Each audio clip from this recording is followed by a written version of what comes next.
and to see this come through today, and Peter Goodwin, the former Premier, there might not be a bigger day in their political lives. Being elected the leader of their party, no doubt, in the Premier, but to deliver this is... God, it'd be just such a glorious day. He probably has to win one election to get to round 1, 2028. It'd be highly motivating, wouldn't it? Let's pick through a little bit of what we saw. So just the sheer enormity of the moment. It was powerful. That sentiment of belonging, I thought, was used really well, and that the competition becomes complete with Tasmania as part of it. And you sort of sat there and thought, yes, how did this not happen for generations? How did we stage a national competition and exclude Tasmania in that way? Because for not just Andrew Demetrio and Mike Fitzpatrick were at the helm when we went to Western Sydney and to the Gold Coast, they looked at it from a political point of view and how do we expand the game. And they forgot about Tasmania, and that was the criticism of the AFL. Don't forget the grassroots of the game. And it wasn't lost on me, mate, that Andrew Dillon several times yesterday spoke about grassroots football. Tasmania is a grassroots state, and that was put on the back burner for expansion. And I can understand why they're expanding into those areas north, absolutely. But Tasmania, we've got to look after our family, and Tasmania's been part of the family for a long, long time. Yep. And that was just dripping through the day, which was such a lovely aspect to it. And what it will do, it will be so transformational, that idea of it now being an inspiration to the boys and girls of Tasmania. Of course it will be. Of course, no doubt. It is one of those rich parts of life, as you can't be what you can't see. So there was not much motivation to be a great footballer in Tasmania unless you were prepared to leave. Can you remember the first time you ever went to the MCG? Yep. So can I. And I remember walking up the old steps, the old wooden steps at the MCG into the southern stand. And I would have been 10, I reckon.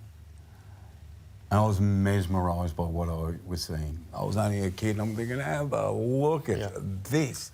And we all do our darndest to play AFL. And if you're good enough, you're good enough. If you're not good enough, you can't do it. But you can never, ever forget the first time you went to a place and it went, oh, kids in Tasmania, they will drive from all over the state and they're going to pull up at that bloody precinct. What's it called? Macquarie Point. Macquarie Point. We've got to find a better name for it than Macquarie Point. That doesn't roll off the tongue. But they'll turn up there and they'll go up the stairs and they'll go, have a look at this. And that just inspires people. That's what it does, mate. Yep. It's like it's children all over Australia when they go to big events. So the immediate course of action is clearly to create... The chairman's position is where everything flows from, so that's how you start to build your club. That was a really good question you asked him about, is he now the custodian? Yeah. I'm so interested in what those documents say. Who is running it right now? I would, in conjunction with the AFL, I presume they will approach the person to be the chairman. So you want the heaviest hitter in Tasmania. Would it be Goodwin? Well, Goodwin's clearly the heaviest hitter in Tasmania. But he almost deserves it. If he wants it, he should get it. But it'll be a lot of work. So he's got to have the time and the energy. Like, he's fought the fight, and now the war's over. He's not doing it. Now you're John Monash. You've got to build the country. What's he doing now, though? He's retired, isn't he? No, I would think he's got a lot. Anyway, this was his passion project. He's the obvious. He'll do it. You've got to design the stadium to deliver against the promises of that's going to be, and what an exciting project that is. And then you have to nail down... Who decides on the design? So sometimes they would run a competition, they would put it out to certain firms. To tender? Or they would specifically go to one or two and say, OK, give us your best design, and then you either win the tender or not.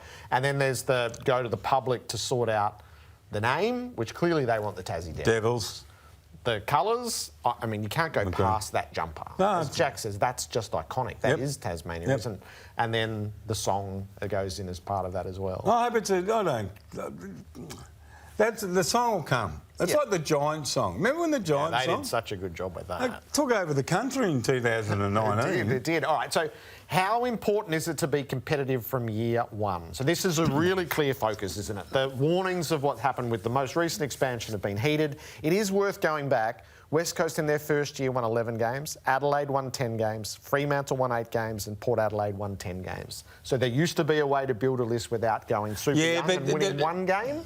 There is a middle ground. It is a bit different.